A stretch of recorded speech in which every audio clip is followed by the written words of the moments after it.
So what is the weather forecast in Miami today? Hot and hotter. Hot and hotter. Well, that works. But we were hot and then colder. Throw in a little humid. Yeah, a little humidity. Well, so I was actually in Orlando last week, and I mean, it was perfect. It was, I think the highs were, I don't know, 76 to 82-ish, but the humidity, unlike the summertime, like was almost non-existent. It was super low, and just a gentle breeze. It felt great. And you decided to come back?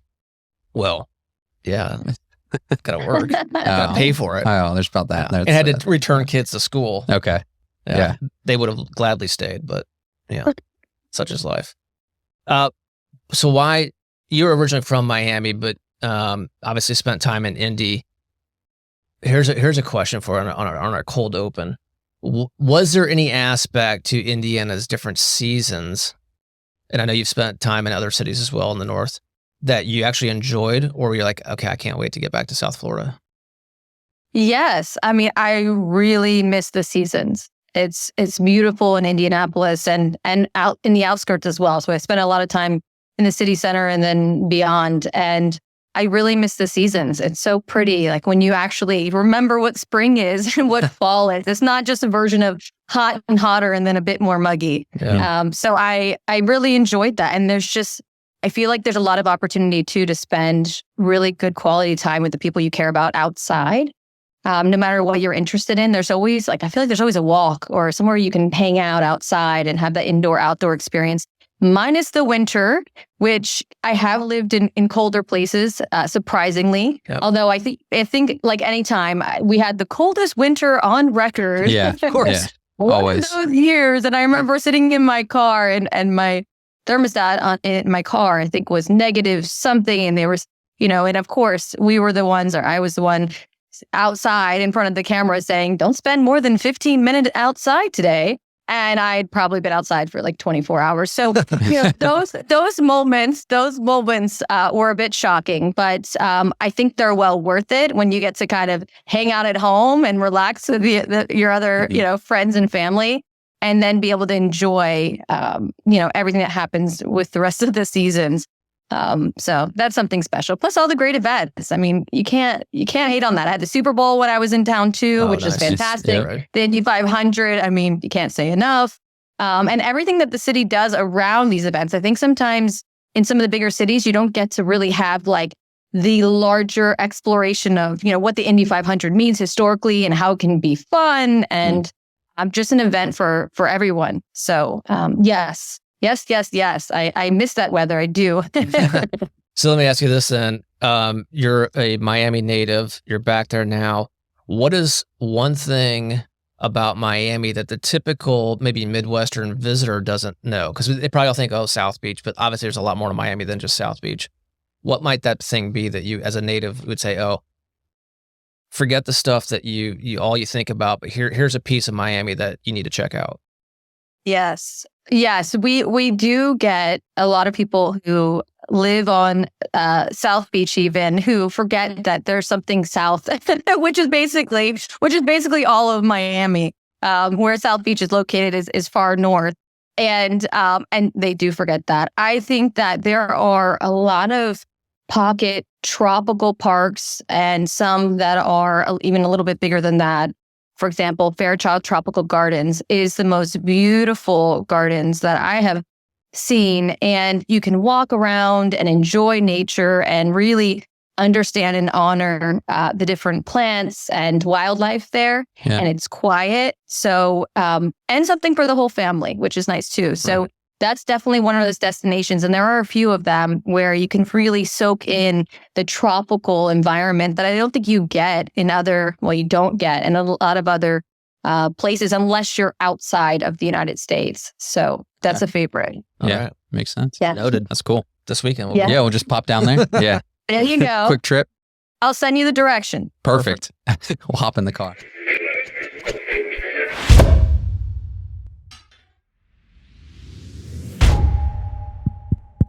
Is this thing on?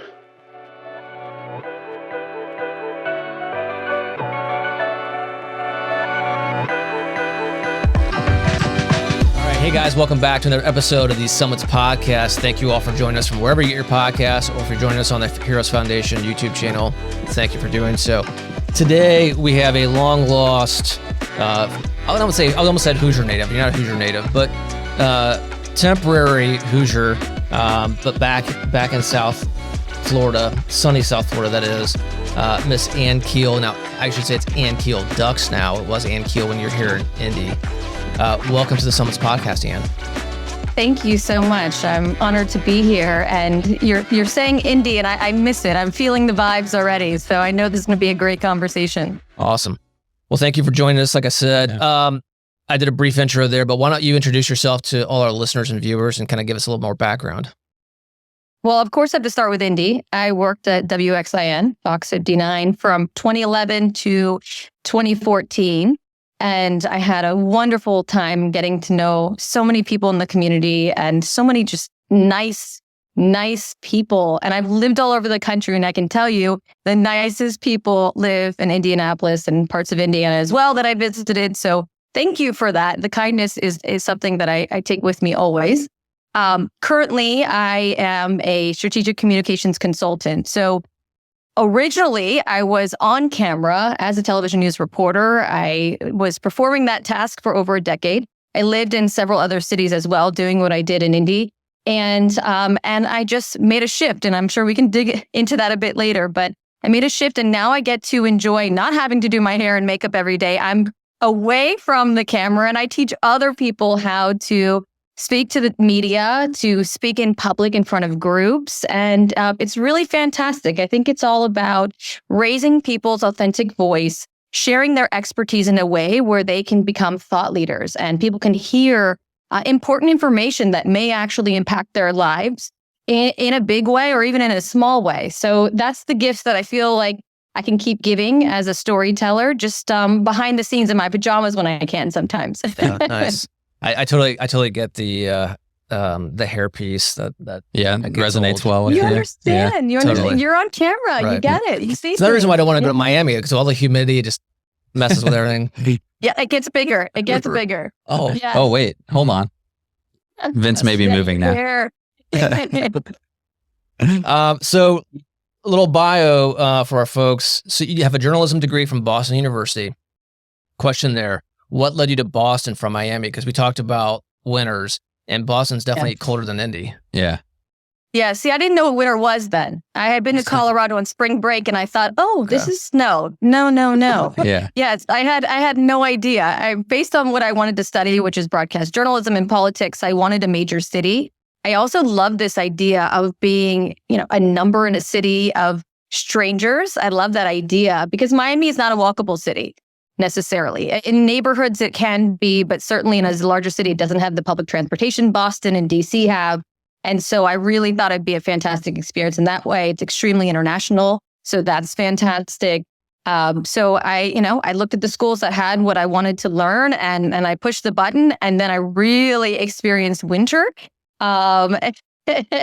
And, you learn a few things. My wardrobe expanded heavily. And all I remember is layers, because then you go inside and then it's extremely hot.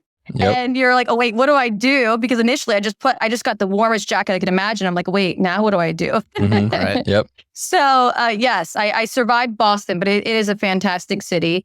And they're not as nice as Indy, though. I will say I love Boston and it has special things, but Indiana wins for kindness factor. Yep, perfect. Now, when you went and got your bachelor's and then ultimately your master's in journalism and public affairs as well from American University, what was your intention or your thought always to get on TV, or did that just kind of happen as you went through the process? Yes, they were talking about this thing called convergence back then, because at the time, and I feel like I'm dating myself now, but at the time, you were either a print journalist or you were a television journalist or you were a radio journalist. And they were starting to talk to us about, hey, things are happening in the world in terms of the internet and what people want to see and meeting your audience where they are. And then you start to realize that you actually need to be trained and educated and upskilled in all the different formats. And you saw that video, and look what's happening today. Video is not the future. Video is now. People want to meet you and and understand what's happening and what your face looks like as you're communicating with them. It's more authentic. And so I had an inkling that was going to happen. And I also love photography and video. It was always a hobby of mine when I was very young. So I put all the things together, the civic duty, the storytelling, the communications, the writing, mixed with my interest in some of the video formats. So it all fell together then. And it was fun. It's a new experience every single day, not an office job. The closest thing to the office I had was an SUV that probably shouldn't have been on the road anymore in many of the cities I worked in. It was lacking in the heat or the AC, depending on the city. But it was an adventure, and you do it because, at least for me, I did it because I knew I was telling stories that mattered, that may help one person decide something for themselves or their family or their community. That puts them in a better spot. And that in itself, that one person is who I always had in the back of my head in terms of those days that were more difficult than others and felt a bit sacrificial. But that one person that I thought about was always, they'd pop their head in and tell me a story. Yeah. Awesome. Yeah. So you spent, like you said, 2011 to 2014 in Indy. Did you go back to Miami from Indy, or did you have another stop after the Indy? Yes, I made another stop. I was in Orlando for a little while as well. And then I said, I'm in Florida, and my family's still in South Florida, and the beaches are in South Florida that I love. And the fishing is in South Florida where I love. And I said, you know what, if I'm going to be in Florida, I need to be in Miami. So I originally hadn't even planned on it. The way that television news works is you look at the next groupings of cities that are larger audience. You move your way up that way. And so I kind of landed here by accident. And it was a gift, right? It was a gift because I now spend so much time and have spent so much time with family and friends. And it's nice to be a native in a city you live in. You remember those little spots, so those pocket spots that make things more special. But I don't think I could be back here and the person I am without having lived in the different cities that I lived in, because each one teach you something new. And sometimes it's good to be a stranger in a new city. You find out things about yourself and what kind of impact you want to have when you're uncomfortable. And I think uncomfortable is good. I think sometimes we get scared of it, but uncomfortable is good.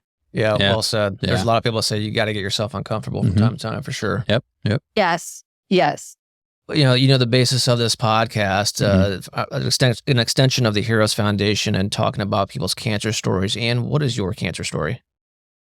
Well, you're going to get me started now. Yeah, diving into it. We're diving, deep dive.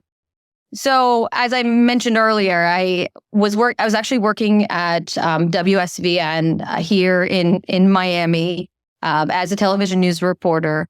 And I was diagnosed with cancer then. I apparently had it for 3 years. It was a slow-moving cancer, head and neck cancer, actually, in my parotid gland. And people are like, "What's your parotid gland?" I didn't know about a parotid gland either. It's one of those things in our bodies that just do what they're supposed to do. Typically, it's your largest salivary gland. So it's behind your jawline, underneath your facial nerve, right across from your ear in this area here. Yeah. And I received a diagnosis while I was a television news reporter working around the clock. I mean, I didn't even realize that I was at one point seeing an oncologist because I'd gone to so many doctors for so long who had misdiagnosed me. And then so many doctors where I felt like, okay, this is a great place to be where I am now. And that was the University of Miami Health System. But I didn't even realize I entered that one tunnel that one time and then went into this new building, and then I was in the cancer center. It was a strange thing. Sometimes we're moving so fast in life where we're trying to get answers for ourselves and take care of ourselves, but you don't even look up at the signs anymore. You're moving so fast.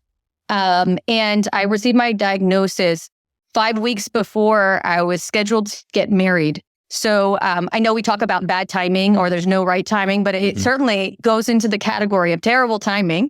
I think I was at this point in my life where I was obviously working very hard. My career had always been a priority for me for quite some time.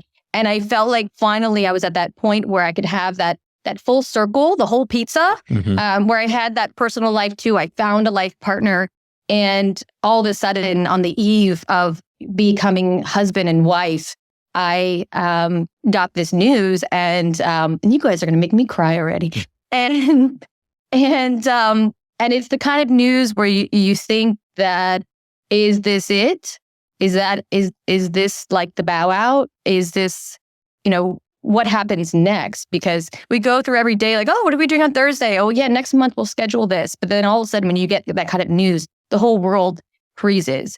And it's interesting because I remember sitting in the doctor's office, and you always feel so vulnerable. It feels, no matter where you are, it feels sterile, the smells, everything. And I remember this nurse walking across and handing me a tissue box. And it was out of a movie, in a way where things are operating around you almost, and you're just sitting there. It was almost like a cinematic effect. And I remember the first thing I said was, we were planning to have a baby. And it's so strange because I really had never said that before. Like, I think that was the obvious next step. I never talked about babies as being a big part of my life, but finally I had this person and it just made sense. And it was the first time I'd said it out loud. And then I realized that it's maybe a reality I'll never have.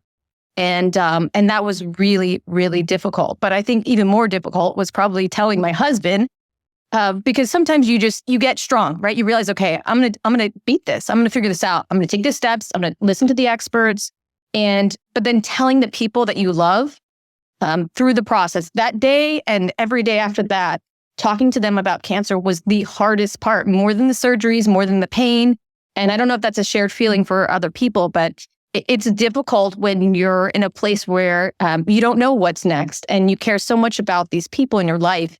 And this husband, or soon-to-be husband, hopefully, that still wanted to marry me, but having that conversation basically says, in sickness, we are going to walk down the aisle. And that's a lot. That's a lot. And I had cancer in my face, and I walked down the aisle in the white dress, and we told some of the people, because I felt like this is a lot to hold on for myself. But what better way to celebrate life than to have a wedding with all of your favorite people from all over the country and all over the world in one place. And so for me, it was like, if this is my exit, I'm going to do this right. I'm going to tell some people. And I got married on a Friday and I had cancer surgery on Tuesday. And it was a big weekend for sure. Yeah. And cancer free today. So I made it past my 5 years, and I celebrate that every single day. Yeah. And it's a gift. Well, first of all, congratulations. That's awesome. Yep. Welcome to the club none of us ever wanted to be in. No. Well, I have to go back and ask, I'm not sure I've met anyone at this point who's had the same type of cancer. If they have, I've forgotten, unfortunately. But what were some of the signs and symptoms that ultimately led to going to see the doctor, say, hey, something's not right here? Yes. So my cancer also is rare. It's called actinic cell carcinoma, and it's in my parotid gland. For 3 years, and this is why I mentioned the whole 3 years thing, and making sure you're always advocating for yourself, because sometimes I've been at doctor's offices, and I'm please raise your hand if you've been there too, even if you're alone watching this, and you go in and they say, oh, I don't think anything's wrong with you, or like they make you do a big scan and they're like, nope, you don't have this, and then you're left with nothing, and you feel like you're crazy. But you have to keep advocating for yourself, because it could be nothing, but it could be something. And so for me, my first symptom was I had hollowness in my left ear. So imagine when you're on an airplane and then your ear goes out and you're like, oh, this is terrible. It's making me crazy. It's just kind of the airplane noise. I had that for 3 years, and it was difficult for me because it would go in and out. I think the humidity and the weather definitely made it worse at certain times. But I remember I was a television news reporter, so I had my earpiece in one ear and I was listening to my producer, and then I had this ear out where I had to listen around me, and I covered a lot of crime. There were helicopters above me, there were police sirens. I mean, literally every loud noise you can imagine. That was my everyday life. And I started to feel, and I know this is one thing I know everyone's experienced, where it's like there's just a lot of noise around you and you're trying to separate foreground and background noise. And it's just a bit confusing. And it was bothering me. And of course, number one thing in my life was my job. And I was like, this can't get in my way. I need to see these doctors and figure out, what's going on with my ear. And so I thought it was my ear. So I made my way from ENTs to rheumatologists and obviously in the end oncologists. But I did see a few ENTs that, had all these ideas about what it could be. And then when their idea wasn't it. And some of them was brain tumor. Oh, we just need to put tubes in your ears like kids, and all these different ideas. When that was it, that was the end of the chapter. And I did have to move on and try and see if there's someone else. So the first doctor that I think really set me in the right direction was this gentleman. His name is Dr. Angeli at the University of Miami Health System. And he said, and he's an ENT, and he said, you know what? I actually don't know. I don't know what this is. Yeah. And it was the best thing I'd ever heard. I was like, thank you. I don't either, but like, let's dig into this. Yeah. I don't either. And so that for me was the most important thing. And by that time, I'd had some, almost like under my skin, I could feel almost like little grains. And then those little grains became like, I felt like a little pebble almost, very, very small, but I could feel it along my jawline. And so that's when I was like, And even then, people like, maybe that's a calcified lymph node. Maybe it's this. And so that's really having to have that second symptom was really important for me in terms of my medical process. But I still had to do the CT, the MRI, the ultrasound guided biopsy for them to even figure out like, wait a second, this is something. Because on some scans, it doesn't pick certain things up, like the difference in tissue and so on. But it was difficult. It was difficult. And that's why I mentioned that, when I first got my diagnosis, I didn't even realize where I was because I'd seen so many doctors trying to advocate for myself, running around in my life, trying to take care of myself and my family and my job. And you forget sometimes these little but very big things. And that is the health that that our health, our everyday, our bodies that we, beat up a lot. So yes. So it's, I say all this because I think the most important thing is advocating for yourself when it comes to your health, whether it's cancer or anything else, and trying to be that person for loved ones too. Yeah. What was the treatment? So you had surgery for removal. Was there any additional treatment as well? No. So I got, I just feel like I got lucky after lucky. It ended up being, a stage 1 cancer, which they found out through surgery. Okay. I had to sign off on them paralyzing my face on the left side. And because as I mentioned before, your parotid gland, your facial nerve actually like is on top of, like right above your parotid gland. And they decided they needed to take it all out and remove lymph nodes. And luckily it hadn't spread. It hadn't spread to my lymph nodes or anywhere else. And the doctor in the surgery, keep in mind I was 34 at the time, said, you know what? Like I came out of surgery and I was like, okay, I'm not going to have this part of my face anymore. Is it going to be hard to drink? Am I going to be slobbering everywhere? Am I going to be tearing out of my eye? Like, how do I navigate that? Mm-hmm. And he decided during the surgery not to cut my facial nerve. And the reason why is, and I think where the concern obviously being is that trying to really get all of it and then the extra, trying to have the margins that he wanted, he didn't really get those. So it was a decision he made where it was like, this is going to impact her more with paralysis and everything else for her life, for her age, for everything.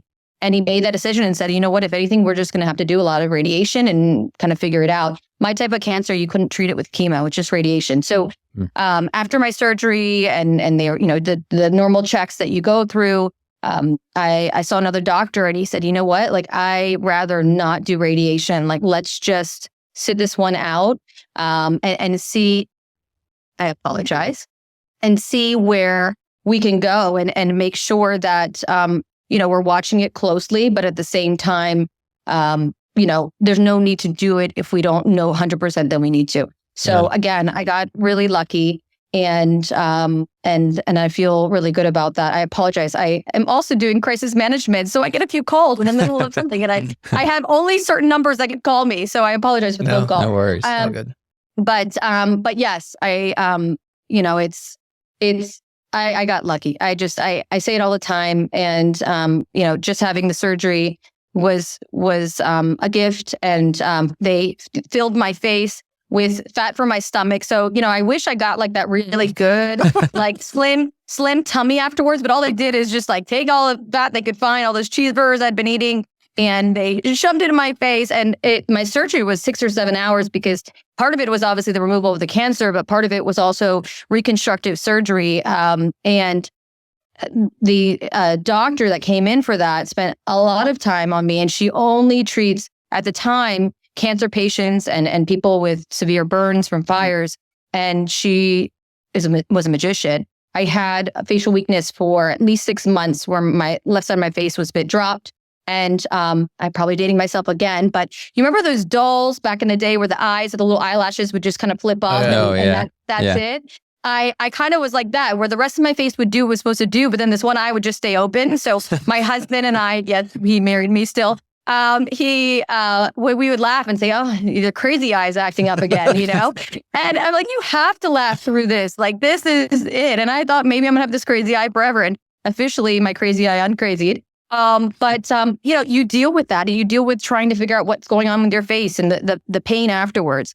I think when you have a cancer diagnosis, and this happened for me, and I did make it very public, and I shared my thoughts, and I wrote about it in a blog, and I was a public figure at the time too. You get a lot of calls, you get a lot of people checking in on you.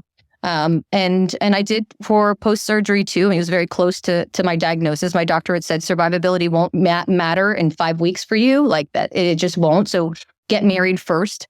But afterwards, 6 months later, you're a bit forgotten. And I think, and sometimes those are the hardest scans where you're like, okay, now I'm a normal person again. Now I'm physically feeling better. Now I'm back in my life as a changed person. Because I don't think anyone gets a cancer diagnosis and lives the next day the same way, but you don't always get that same kind of support, and that's difficult. And so having these conversations and knowing that there are other survivors out there, or people who have close family members or friends that are survivors, it is so important to reconnect and engage and understand that this is a shared experience. And to your point, not one that we want to have, but one that we should really hone in on, because there's so much strength in authentic communication and these conversations and community.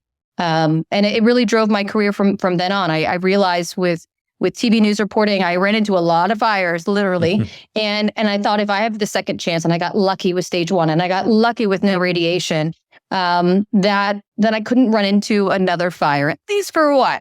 And so I left TV news, which was always what I had done and always part of me. And I couldn't imagine doing anything else. And I think those types of decisions probably happen with some people too, where life does change in huge ways. Other people may just go right back to work and say, this is what I love and this is what I'm doing. And no, I'm going to beat this. But I think that's a decision we all need to make and stop and think about what matters most to us. Yeah. 2 takeaways I have from that. Number 1, kudos to your docs for not just, obviously priority number 1 is let's fix this, let's get this cancer out and let's correct things. But having the foresight to say, look, we have a young person here. This nerve is a big deal. And if we don't have to, let's not. Yep. I've heard other stories that are somewhat similar where docs have looked at, okay, well, what does this person do?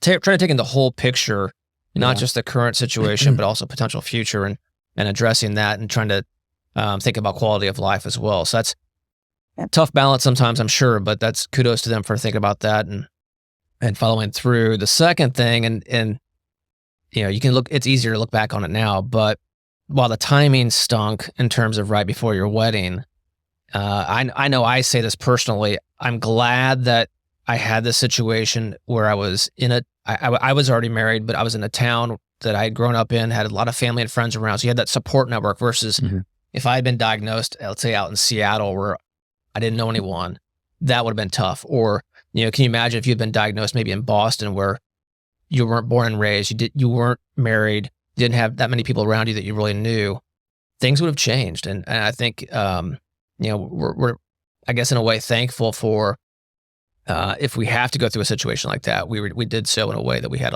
a huge support network. Yes, community. For whoever your people are, through blood or friendship or work, having a community around you is critical. It keeps you out of your head when possible, because you are fighting a battle in your head, not just your body. And I think too, you feel like, at least for me, I felt like my body had failed me.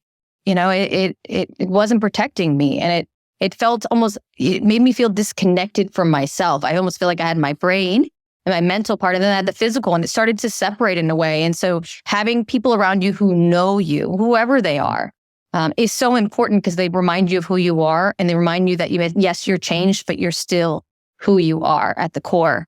And obviously in the everyday, the appointments back to back, and a lot of treatments, and different things you have to go back and do, and the test and waiting on the test.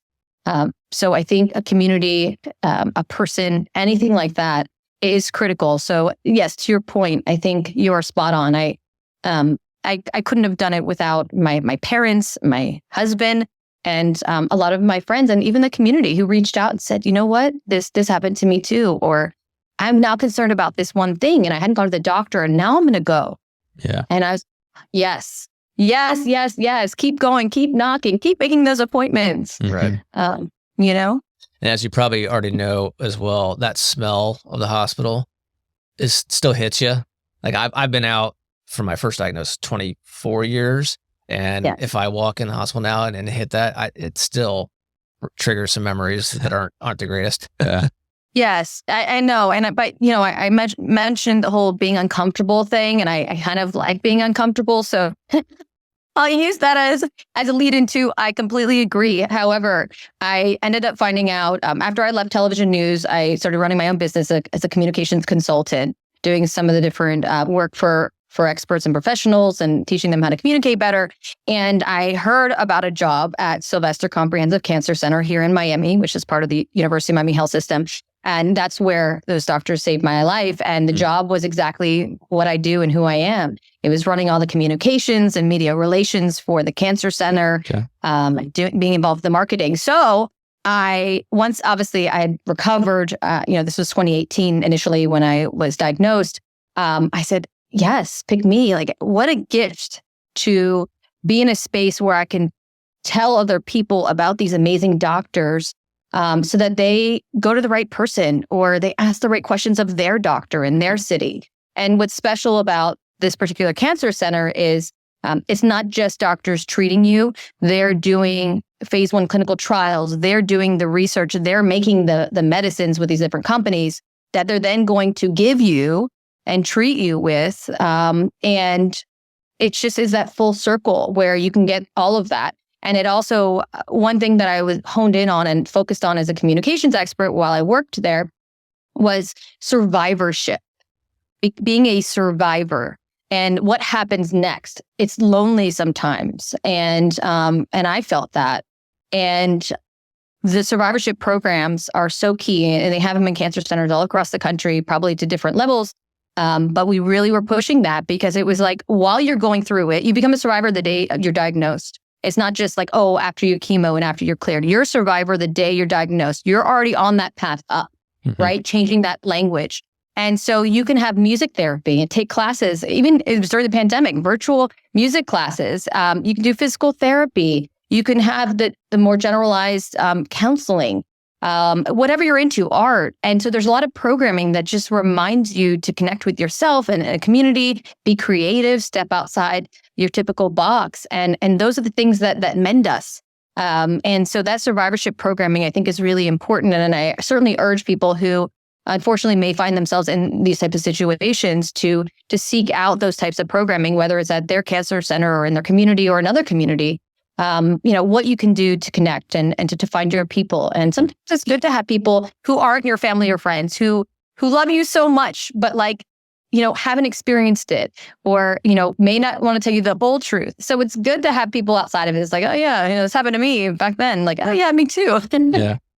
So that's something special and something for people to think about. And I think it goes beyond cancer. We should have this programming and this type of opportunities offered at hospitals for so many people outside of cancer, because we forget how physically and how our connection between our physical and our mental self really are.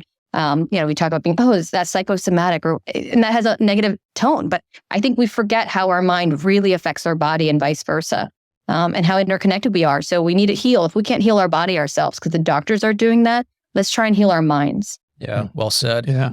That brought back some memories. So I was diagnosed in 2001. I'm quite a bit older than you are. At that time at IU, some of those services were kind of a pet project. They weren't a formalized program yet. And here we are in 2024, and I'm not gonna say all, but the majority of cancer centers, I would think, across the U.S. have some version of those services to provide, because I think they've quickly found how valuable they are to the patients and in some cases the caregivers and family members as well. So I'm glad that has morphed into what it is today and continues to improve. So thank you for mentioning that. You mentioned the word community, obviously very key. Share with us, if you would, what you've done aside from working at the Sylvester Comprehensive Cancer Center. But what else are you doing in the community there in Miami to kind of give back, if you will, and turn that emotion into action? Yes. So there are, and a lot of the discovery I was able to do was working at the Cancer Center, and I worked there throughout the pandemic. And you start to learn about these different resources, obviously the survivorship programming that we mentioned before, but all these different community organizations, so that some are specific to different types of cancers. Others are really just for survivors and their caregivers and their families. One really great event, a large fundraiser that I've been participating in, is the Dolphins Challenge Cancer. So this particular event is a combination of a 5K and several bike rides up to 100 miles. And no, I haven't done the 100 miles yet, maybe in my future. And it's a big day. It's a big day for all the key stakeholders in Miami to come together. Obviously, from the name, you can understand Miami Dolphins are Who's partner that? in this. Never heard of them. Yes, I don't know who. Sorry, I know another team. Up and coming team, you know. Yes, sorry. But it's the largest team-led NFL fundraiser in the country, and this can be. And I say this because it can be replicated in terms of what we can all do, even in one day, to come together and to be outside and be active and tell our stories. And you can walk the 5K, you can ride the 100-mile ride, and sounds like an invitation. Yeah, exactly. Yeah. When is it? If you're doing it, I'm doing it. Yeah. We just had it. Okay. We just had the event, and I say we because it becomes part of me. I'm no longer an employee, but it's a we, right? All of this is. I think we're in this together, and understanding that, I think, is critical. But it was something where we raise money as individuals and companies and corporations and give to the cancer research at Sylvester. So all of the money donated goes to the cancer research that hopefully will come up with real medicine, therapies, whatever it might be that just helps the next person. And we talked about quality of life before too. I think oftentimes we think of like life as just the biggest concern is the end of life, right? And that's daunting. But quality of life is also extremely important. Sometimes you get a cancer diagnosis and your only thing to think about is actually quality of life until, we talk about terminal, until there is that day. And so I think as we, as survivors, as people in the medical community, as people in the outside community should understand is cancer sometimes feels like forever. It at least puts a stamp on your brain. And even if you're cured after a certain number of years and, you see the numbers, but the reality is we really need to come together and to think about, what we can do collectively to take care of ourselves and other people. And this is just one really impressive, beautiful day. And this can be done anywhere, in any city, at any size. And it's something special for sure. So if anyone wants to come down to Miami next year, come on down. Let me know. DM me. Yep. Yeah, there you go. Yeah. Send us the info. Maybe we'll pop on down. Yeah. Spring break. I will. I just created a Miami vacation for you. Exactly. You get to do good in the community, get your exercise, and then whatever else you want to do. There you go. We'll be happy to buy you an adult beverage while we down there we go. Doing more research. You're so nice. Yes. Well, Ann, thank you very much for your time this morning. Yeah, thank you for sharing your story. We really appreciate it. And feel free to send some of that sunshine and warmth up here. Yes, please. It's now almost the end of March, mid-March. NCAA tournament kicks off today. Dating this episode. Yes, I saw that. No, good news. You know what? You guys are on the tail end of that cold, chilly weather, and it's going to be beautiful soon. I remember this time of year, so stay warm, and I'll send some warm vibes your way too. Awesome. But yes, thank you so much. It was really an honor to be on the show today. Well, thank you. Appreciate that. Appreciate it. And thank all you guys for joining us on this episode of the Summits Podcast. From wherever you guys get your podcasts, or if you're tuning in on the Heroes Foundation YouTube channel, thank you for doing so. We greatly appreciate it. Don't forget, guys, beat cancer.